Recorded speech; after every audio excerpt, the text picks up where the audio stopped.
Ladies and gentlemen, everyone around and in between, it is DebateSensei NFA LD edition, where we talk about things relevant to the National Forensics Association Lincoln Douglas debate event. I have with me Dr. Justin Kirk from the University of Nebraska at Lincoln to give us some insight. Thank you again, Dr. Kirk, for being here. Nice to see you again, Jared. Happy Excellent. Monday.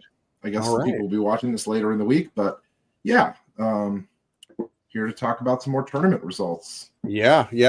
So, the spring semester starts. We have a couple of them back to back. Mm-hmm. Now, you got. So, I thought we were talking about just a single tournament. Is this more than one tournament here? Technically, yeah. So there's actually a round robin. There's actually two round robins on Friday. The Alexis Elliott round robin, a round robin that's held in honor of a former Western Kentucky debater. And then there is also the Rising Stars Challenge, which is a smaller round robin among first and second year debaters who are kind of just getting better, kind of coming out of JV or coming out of novice, kind of thinking about who the next kind of wave of potential national competitors are. Okay. And then there's the regular tournament. Right? Yeah. And then there's just an open. So it's like three. Okay. Yeah. So there's basically a full tournament on Saturday, Sunday following the round robins. Okay. So I was unaware of all those things. Okay. Yeah. So you gave us a little background on the round robin, but what's the significance in its placement in the season? And so typically this is the first major national tournament that is held in person every year. It's been hybrid since the COVID pandemic. So it's been kind of on again, off again in person. This year, I think the logistics just didn't work out for them to host.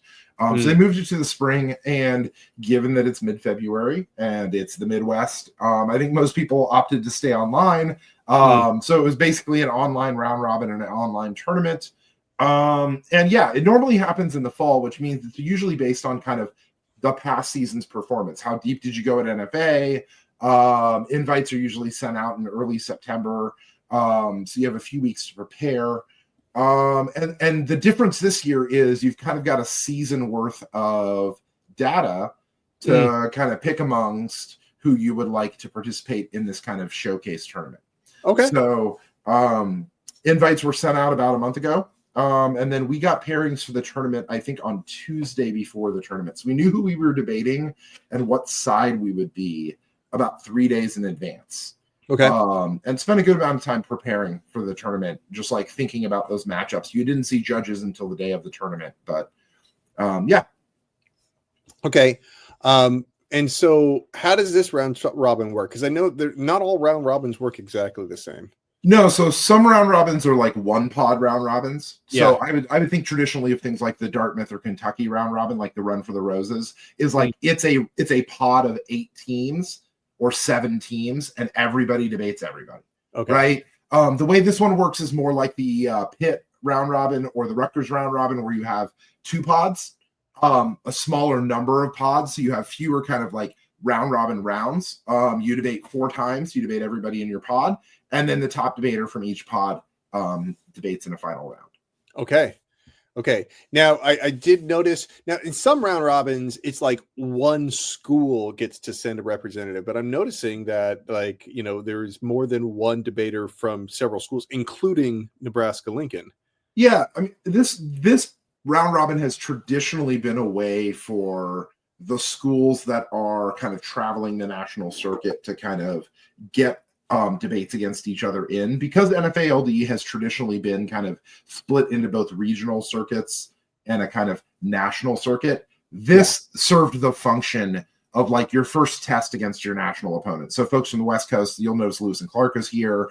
Back when there was a big East Coast presence, there was a bunch of entries from Lafayette back in the day, right? So it was the idea was, here was your first opportunity to see your competition in preparation and thinking about nationals, because NFA LD, for the most part during the regular season, is restricted to regional tournaments or regional competition. Okay.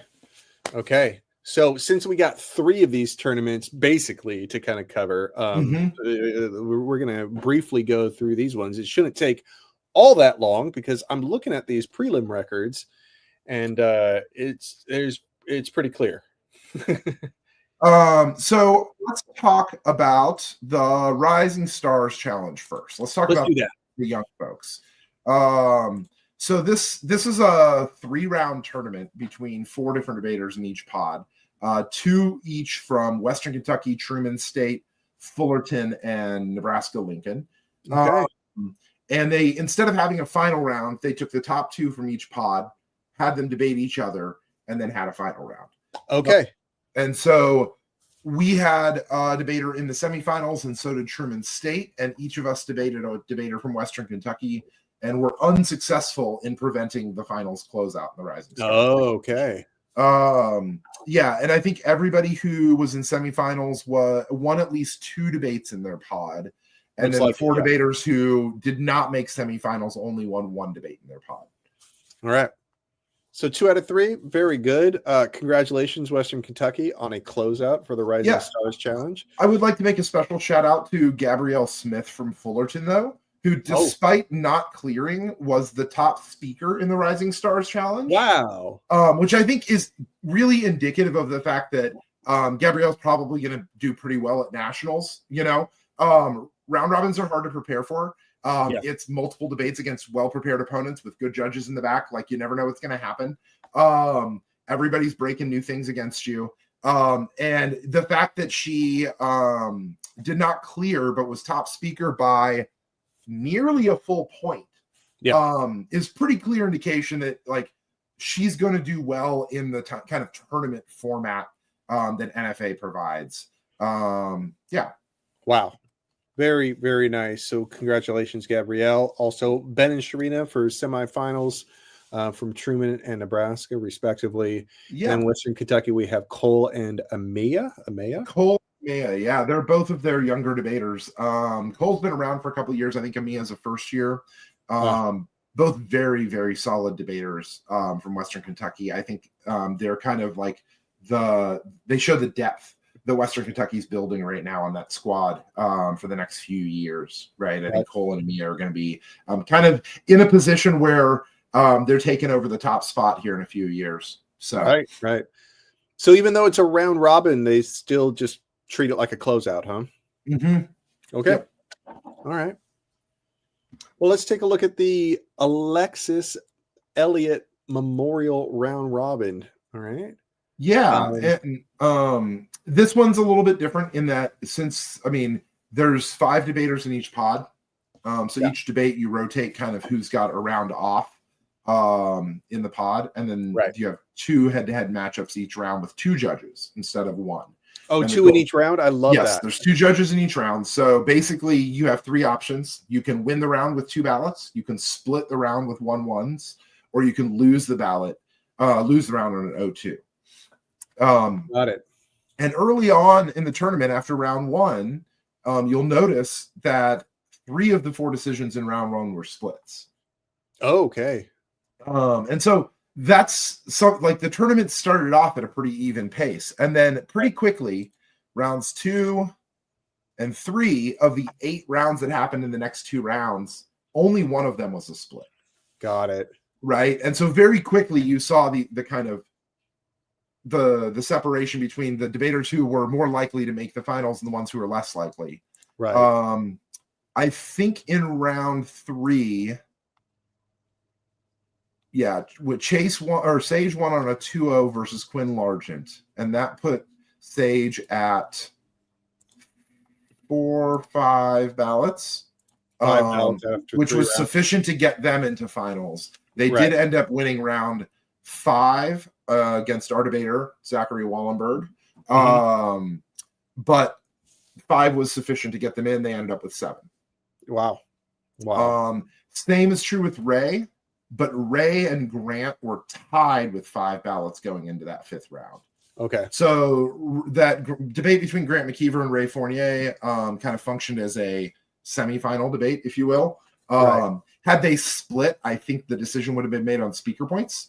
And Ray clearly was the top speaker at the tournament, so probably would have beaten Grant on the tiebreak. And then had Grant won that debate on a 2-0, would have debated Sage in finals. So I love it when there's two judges because then it starts kind of mirroring like a chess tournament even more, where you can you can tie around, right? Yeah. We have a hard time putting it into our big board because like we normally only have one decision spot, and coding an Excel spreadsheet with two decision spots is a little hard. But overall, I like the format a lot because you get a few days to prepare. Yeah. You get to look at all the debaters you're going to face, which side you're on, what are you going to do? Grant broke 2 new affirmatives this weekend. Broke a new affirmative against Sebastian Gloss in the first round. Split that decision, and then broke a new affirmative against Ray in round 5. And so that's the other, I think, thing about the round robin, this being this late in the season, is you have a repertoire of arguments already kind of developed throughout the year. So there's still some element of like, oh, we could surprise a team by reading a new area of the topic or read a new type of argument that we're not known for, right? Whereas when the round robin happens in the fall, basically everybody's reading their new stuff. Right. Like if we have participants in the round robin, they typically don't enter at the Washburn tournament just because they're holding whatever arguments they're going to be reading that first weekend at Western Kentucky. Got it. Okay. The other thing to note is like not a whole lot of like argument development. The 2 new asks we broke were very similar to things that were already being read. Okay. The exact solvency author we read in round 5, Truman's first year, Ryan Franklin, read in round 3 as a new affirmative. Okay. So Truman's first year debater and us found the same kind of area of the topic in preparation for this round robin. So shout out to Ryan Franklin for being a real one on the research grind, because it's hard to find new apps on a topic like this sometimes because the topic area gets smaller as you go. Everybody's kind of reading the apps, the best solvency evidence. Okay. And finding an app that's got like multiple solvency advocates that's as big of an area as like finance technology. Both of the apps were about like things like flash crashes or finance advising and using AI to advise like stock trades, stock manipulation, stock buyback, stuff like that. And had not been discussed on this topic yet, but was a big area of the research. So really interesting areas of stuff getting developed at the round robin as well. So for people who don't understand what a flash crash is, would you be able to describe that in a couple minutes? Yeah. So a flash crash is a economic phenomenon where, because a lot of our trading software, the programs, the computer devices we use to make stock trades, are designed with algorithms. So they read what's happening in the stock market and are programmed to respond in certain ways before a trader even presses a key on their keyboard, right? So the algorithm is saying, if this price goes down, sell this stock. Well, what happens in a flash crash is that a bunch of algorithms kind of follow a similar behavioral pattern in that they're all trained by finance tech people who are trained in finance, which means they all follow kind of the similar rules of how to short sell, how to hedge against a loss, how to buy for the long term, right? And when you program all your algorithms to work the same way, and an event happens in the stock market, maybe it's a black swan event, like, I don't know, a company like, it turns out a company's a fraud. I think this has happened once during a flash crash, and the valuation of the company drops significantly, but then that infects either the sector of the market or the market more broadly, because the algorithms read that as a sign of something worse, right? And then they all respond in the same direction. And so there's a pattern called herding in software trading where all the software seems to suggest the same kind of action, right? And a flash crash is pretty bad. We've had a couple dozen in the last few years. But AI would make it far worse, because the AI would understand that other artificial intelligences were at work on the market. If you didn't program your AI in a way to understand how the market functioned, you wouldn't be able to like engage in trading, right? And so a flash crash could be pretty bad with algorithms, would be way worse with artificial intelligences who might be prompting them to like spark other AI to respond and then take advantage of those responses, or vice versa, right? You basically turn it into a chess game between hyper intelligent computers. All right. And so, couple minutes. I think I kept that like at 90 seconds or so. So yeah. So what's the affirmative? Like, you're just banning. It prohibits anything that could cause market manipulation. Ah. So any form of AI that can like create incentive structures for other trades to occur. There's a kind of pretty decent definition in the solvency evidence in both affirmatives of like what this software looks like and what it would be capable of. And so it's more of like a AI that hasn't really been put on the market yet, but could be.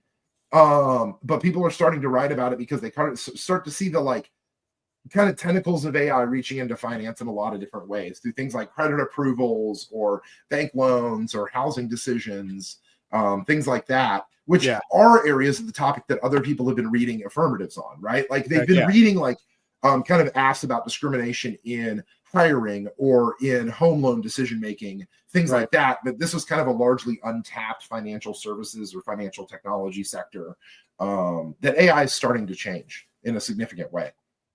Have you seen any promising negative strategies against this? We only got 2 views of the negative strategy against this. And in our debate, Ray went for a Governors Association counterplan. Okay. So one thing that I think is true about the AF is that a lot of this stuff is already regulated at the state level. Don't cut that as a card. Don't cut that as a card. So I think Ray was successful in going for a counterplan that had the state governors kind of agree that this sort of AI was worthy of being prohibited. I think there's probably good evidence that it's either been considered in California or would be prohibited under current California law. So like, I think that that's a pretty strong argument against it. I also think that like the financial technology sector is one that's a growth industry, right? There's a lot of new software coming out. There's a lot of startups that are trying to build software for that. And so like, I think there's a decent business confidence argument to be made against the affirmative. Okay. All right. So the results of this round robin were pretty clear. Yeah, let's talk about each of the pods because I think that like that's kind of interesting to talk about real quick. So like in one pod you had Ray Fournier come in first in their pod, winning 7 out of 8 ballots, and then Grant was second place. Grant McKeever from the University of Nebraska-Lincoln. And in the same pod you had Ann Smith.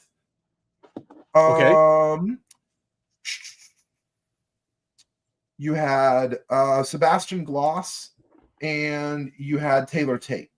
So this was kind of an interesting pod with 3 strong K debaters and 2 kind of policy-ish debaters, although Ray's a little bit more flexible than just to be considered a policy debater, but Ray kind of tends towards dissent counterplan strategies. And so Ann got a ballot, Sebastian got 3, and Taylor Tate got 4. And so all of them had pretty good round robins. I think Taylor's debate against Ray, which I judged in round 1, was an extremely good and close debate. Taylor went for a topicality argument against Ray's AF, and I thought it was one of the better strategies I've seen against this affirmative. Basically argued we don't know who the penalties are put upon. And if we don't know who the AF is penalizing, it's very hard to make solvency arguments or disats to the effects of the affirmative. Right. So close debate, good debate. Zach Jones came in 3rd overall and got 6 ballots. Basically, Zach did not lose a ballot at the tournament except I think to Sage Carter. Okay. And that's a big difference right there. Yep. So, that's the difference between getting out and getting into finals, you know? Right. Oh no, that was a split. That was a 1-1 split. Yeah. So Sage ended up beating Zach Wallenberg, and Zach Wallenberg split, I think, with Zach Jones. No, Zach Jones picked up both ballots off Zach Wallenberg. So basically they both had similar numbers of ballots. Sage did not drop another ballot at the tournament. It looks like Zach did. Okay. Yeah, Zach split with Quinn Largent. And that's the difference. It's 1 ballot, right? Yeah. Absolutely. So in the end, it is a closeout between the top 2 from Western Kentucky. So Western Kentucky closes out both round robin, both levels of the round robin. My goodness. Yep, and I think that this is just a sign of their strength as a team right now. There's a big notable absence at the round robin. Washburn is, I think, traveling to Las Vegas to the beautiful UNLV tournament next weekend. Oh, okay. And so I think that they had already kind of set a schedule for the month and decided they were going to go enjoy the warm Las Vegas weather this time of year. We went last year and it was glorious. It was like 80 degrees the whole time. We got to walk. Being kids from Nebraska, we really enjoyed our trip to the desert. So, and this was going to be our travel for this month. So, and Ray and Sage also got number 1 and 2 speakers. They did. Congratulations. I think if you're prepping for nationals, these are the 2 debaters. In addition to Zach Jones to watch out for. And if you look at the top 4 debaters at the round robin, minus Sage, that's the semifinals from NFA last year. Okay. Ray beat Grant in semis, or Zach beat Grant in semis, and Ray lost to Cade in semis. Right. Okay. And so, I think had Cade been at this tournament, Cade's easily in these top 3 or 4 spots. Right. It seems like there's a lot of kind of similar power structure to this year heading into nationals. And I think Sage, being somebody who didn't go to NFA last year, has got a really good shot to be up there with Ray, kind of in the late out round semis, finals, etc. Okay. Well, let's take a look at the Spring Showcase tournament. Yeah. 27 entries. You were talking about UNLV and Washburn. They attended this tournament, but I'm like you said, it's probably online, right? Yes, the whole tournament basically ended up they offered as a hybrid. So teams that are looking to like kind of trim their travel schedule down a little bit can go. We like the food in Bowling Green. Shout out to Cookout. The Cookout's great. If you're ever in the East Coast, kind of southeast, kind of mid area, mid Atlantic area, Cookout's a great little fast food restaurant. We always love hitting that place up. But yeah, prelims was good. A lot of great debates in these prelims. We only had 1 entry in prelims. One of our first years decided he wanted to throw his hat in the ring. But lots of good Western Kentucky debaters: Taylor Tate, Zach Jones, Sebastian Gloss, Quinn Largent, and then Washburn's got a few really good kind of older debaters, and then Alfonso Resco in one of their second years that's really kind of been an up-and-comer this year in the tournament. Yeah, and people listen to those shout-outs. We got a thank you from Al Premack. Oh, good. That's great. His shout out on the I don't know that Cookout is tuning into our podcast, but if they do, all right, excellent. So, it's pretty wide ranging. I'm not seeing any necessarily new players joining this. No, not a ton. I think the big difference is Western Kentucky had most of their squad in open competing at this tournament. I mean, it's your home tournament. If it was in person, it's very easy to get people to campus, etc. So it makes sense for them, right? And I think a lot of folks at the end of the year, with the weather, with online tournaments being the way they are, typically I think don't always have the best, biggest motivation to send a bunch of kids to online tournaments.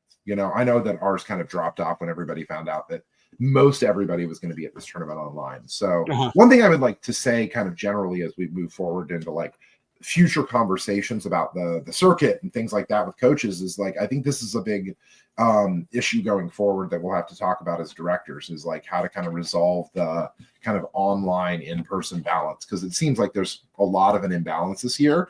And great tournaments like this tend to have more of an online presence, Right. So how to resolve that is a bigger question that we're able to answer in the first 45 minutes of this podcast.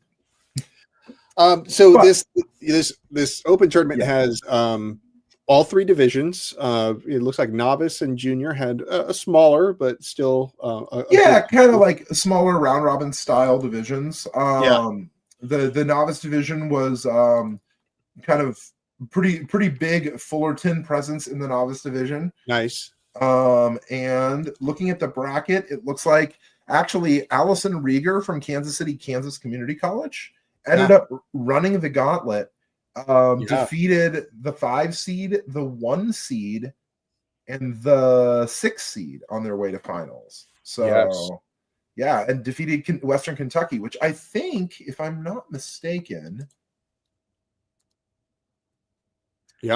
so Kansas City, Kansas won that, and then Britton Tepley from Nebraska won the junior division. Okay, so those are the 2 kind of points of weakness in the Western Kentucky gauntlet this weekend. Was debater from the Midwest, Kansas City, Kansas, shown up in novice and running the gauntlet, and then Britton from Nebraska running the North Texas gauntlet. Okay, all right.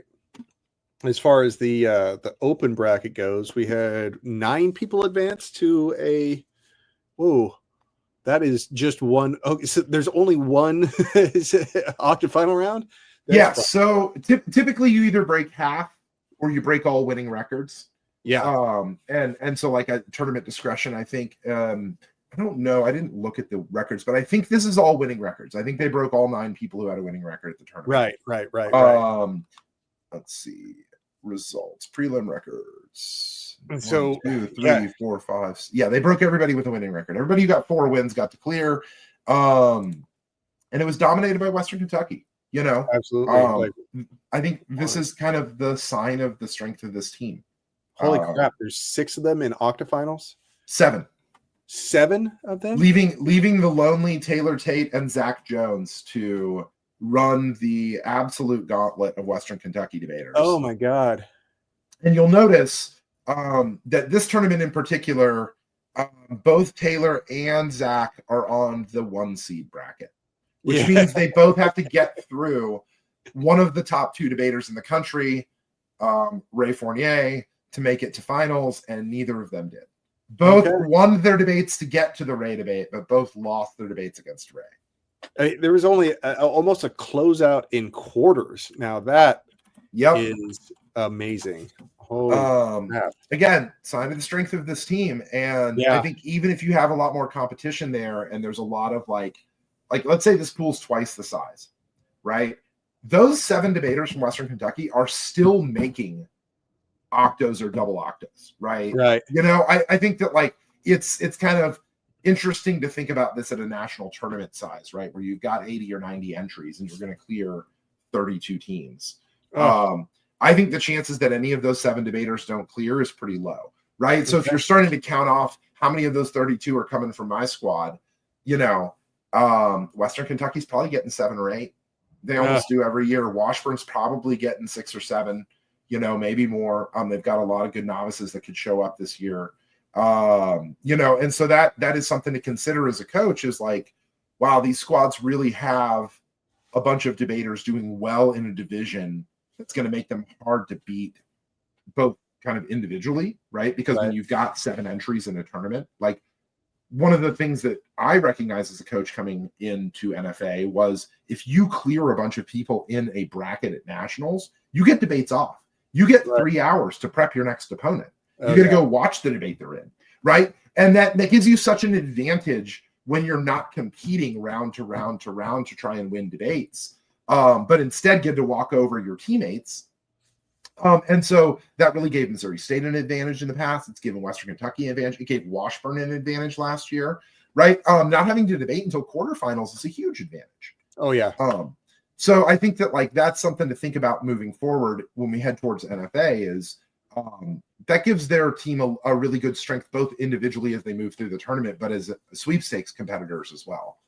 I mean, they don't even need to break any new AFs once they get into Elim rounds. You know what I mean? They Which can save that. Is ironic because they did. They broke a new affirmative in semifinals against Zach Jones. And I'm looking it up right now. I'm trying to get, there's a video of it. Oh, interesting. It looks like there might be a video of this round linked on. Really? It's not. It's a music video. Thanks Thanks. That is a question I have, though. So when it's an online forum, like when I was thinking, oh, that first elim, there's only one octafinal going on. I wonder if everyone's watching that. And then I thought, oh wait, if it's online, is it open for people to go and watch those? Yes. As long as you've got kind of like invitation from the teams and the judges to observe the round, it's usually pretty acceptable to go in and observe a debate. This affirmative was a autonomous vehicles affirmative. It was banning AI in automobiles, basically. Okay. Yeah. And made the argument that things like urban planning are structured around cars, that cars are dangerous when autonomous beings drive them, etc. There you go. There's a new policy area of the tournament of the topic that people are going to need to go research before the Grand Prix. Oh, yeah. Okay. Autonomous cars.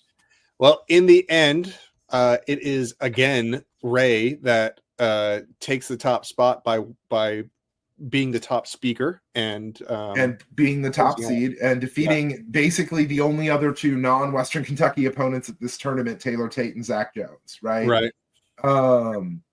And to be honest with you, I think that those two debaters, add Cade Blendon in, add, maybe Zach Wallenberg and Grant McKeever from my school and a couple of other folks, they've debated Ray a bunch this year, and I think that it speaks to Ray's ability as a debater that I don't know how many debates they've lost against the top five, right? They're really, really good in a lot of these close debates against good debaters. Right. They lost to Cade in finals of the Gorlock, but that's about it for the last few tournaments, right? So, like, when you're thinking about the strength of not just the team but the debater themselves, I would have to say that, like, if you're going to give me a pick for nationals before the Grand Prix, I'd flip a coin between Ray and Cade. I'd say your money's as good with either of those two debaters as it is with the other, but they've both debated in high level debates and been successful this year. So, well, I'd like to give a shout out to Antonia, who got second, especially good with the strong showing that Sage had with the round robin. And so that was and I think she only lost one debate the whole tournament. So she was the second seed. She had 5 wins. I think she also won the Lewis and Clark tournament this year. So couple tournament win and a co-championship for Antonina this year. Pretty good results for a couple of showing ups, and she's always going to be a threat. I think she's a senior this year, and she's been in deep out rounds multiple times. Hasn't debated a ton this year, but somebody that will be on everyone's radar at nationals for sure. Okay. Well, it was Western Kentucky's weekend. It was, and typically this tournament is one that they do very well at. Right. Home field tournaments, you gotta love them, right? You get home cooking, you get to sleep in your own bed, and so, like, a lot of that stuff I think builds their ability to do really well at their own tournament. And congrats to them and Chad, and all of that for doing so well this weekend. Yeah. Well, that does it for the coverage on this one. So congratulations to Western Kentucky. We will be back, and we'll be talking a little bit more strategy when we get back in some future episodes. Yeah, I think the next couple episodes we're going to do neg strategies, how to do case counterplan disad debate, and how to do T and K. Yeah, so absolutely. If you're thinking about prepping for the Grand Prix or nationals, those are both good places to tune into, because a lot of these new affirmatives got broken this weekend, and you'll need new prep for all of them. Okay. I will see you then. Hopefully you'll see us. All right. Sounds great. Bye.